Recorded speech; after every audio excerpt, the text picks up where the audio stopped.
Welcome back to Small Caps, ladies and gentlemen. Once again, my name is Kerry Stevenson, and today I'm talking to my friend Shane Volk. He's the Managing Director of Dundas Minerals. Now, ASX code, by the way, is DUN.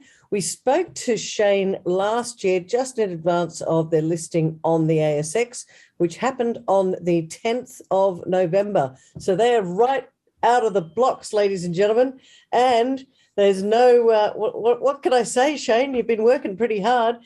Why don't you give our community a bit of an update, because there's been you've been going at it like they're clappers, as you said to me just now. Thank you very much, Kerry. Yes, well, it certainly has been a very busy 3 or 4 months for Dundas since we've listed, Kerry. We've completed, you would have seen our quarterly come out, we've completed a detailed gravity survey across the tenement package. Now, that has given us already 2 or 3 very exciting areas to focus on for our exploration, and we followed up the broad space gravity with detailed gravity in 2 exciting areas, Matilda South and our northeast prospects. Both of these are potential nickel and copper exploration targets, Kerry. What are you finding with these? Is there a lot? I mean, obviously it's exploration. There's a lot of work to do. Yes. But these are new areas. You're a new company out of the blocks. Is it showing you some very interesting areas for you to explore going forward? Yeah, look, absolutely, Kerry. You might recall that the 1,200 square kilometres that we have in the southern Albany Fraser, we're just to the south of the Nova nickel mine. This is an area that's been very poorly explored. It's basically been sort of forgotten about. And what we're finding with our project scale surveys is, in particular with gravity, we're finding packages of very dense rocks. We're interpreting, our geophysicists are interpreting those as being ultramafic or mafic intrusions, historically magma that's come up from the earth. And these are the sort of rocks and the sort of deposits that can host nickel and copper mineralisation. Now, up to the north, most of our tenements are covered by a layer of sand and calcrete between 5 and 20 metres, so there's no actual outcropping rocks. However, up in the northeast project area, Kerry, we were out in the bush tramping around, and we managed to find some outcrops, and these are outcrops of a rock type called pyroxenite, and pyroxenite is a mafic rock. And these are exactly the sort of rocks we're looking for. And these rocks haven't been observed in the tenement area or in this region before, obviously because of the lack of exploration. So this is very exciting, along with the information we're gaining from the gravity and the magnetics, and of course the electromagnetic survey that we did very early on. So all very exciting. Early days though, we need to drill both at Matilda South, we need to drill at Northeast, and before drilling we'll be doing some electromagnetic surveys, and what that's doing is looking for conductors, and these are associated with sulphide mineralisation hopefully, and that's what we'll target with our drilling. Target drilling these subsurface conductors. Yep. Okay, so give me some timeframes around this, Shane. So let's talk the next 3 months. Some surveys being done. When does the drilling start? How long is that program going to be? Talk to us about what shareholders and potential investors can hear from you in the coming months. What's the strategy? Absolutely. So very rich news flow in terms of the EM surveys. We had a crew organised to come from South Australia, but our Premier changed the opening date for the border. So we're now trying to source a local crew to do that, but we want to complete that by March. That will then set us up for starting of drilling by the time we get the approvals. Drilling sort of late May, June into July, August. So in that time period, starting at Matilda South, we have another little prospect in the central area, then up to the northeast. So that's our plans. But in terms of drilling, we've also just completed our inaugural drilling program at our Kokoda Gold and our Jumbuck nickel prospects, and we'll be announcing those results coming into March. But those are legacy sort of prospects. They were I guess a bit high risk, but these new prospects are very, very exciting for shareholders, Kerry. Why is it so exciting for shareholders? Because that's what I'm trying to work out. Is it the types of rocks where the the mineralization can come up, that's what it's showing you? Like, what is it that's exciting you?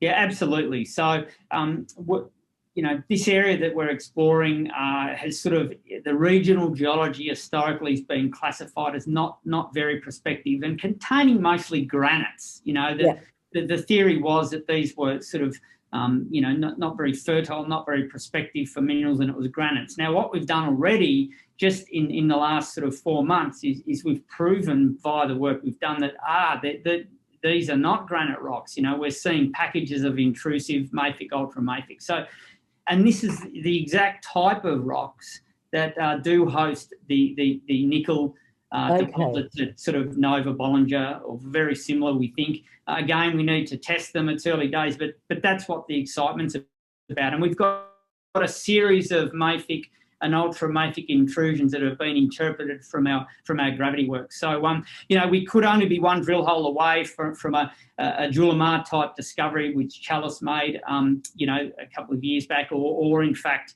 a sort of a Nova discovery. So that's what's so exciting about where we are, Kerry. So I just want to be absolutely clear before I pop onto something else, that in the past, people thought that this area was very much granite rocks, so therefore it would not carry the type of mineralization that you're looking for. Correct. You've gone out and you said, no, they're not granite, they're ultramafic, which will carry this sort of mineralization. So it has completely changed, I guess, the narrative around this area, that it is now highly prospective for potentially some interesting mineralization. Well, absolutely. I mean, that's it in a nutshell. There's still a lot of granites around, but within the granites, we're seeing these ultramafics in the geophysics. Now, the drilling will be the acid test, and it always is. But that's what's exciting us, Kerry. Do you think, given your great leader over there, the border is still closed at the moment?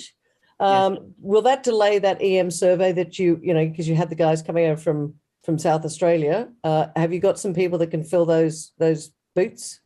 Well, we're working with 3 groups at the moment to fill that boots. It's definitely kicked the program back. And look, we're not the only company. There's many companies that continue to be disrupted because of this closed border.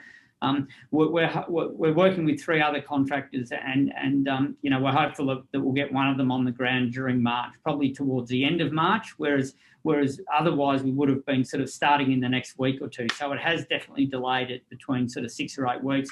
So it's going to push the drilling back. Originally we thought we might be able to be drilling in May, but it's probably going to be more likely June now, Kerry. So, okay. Yep.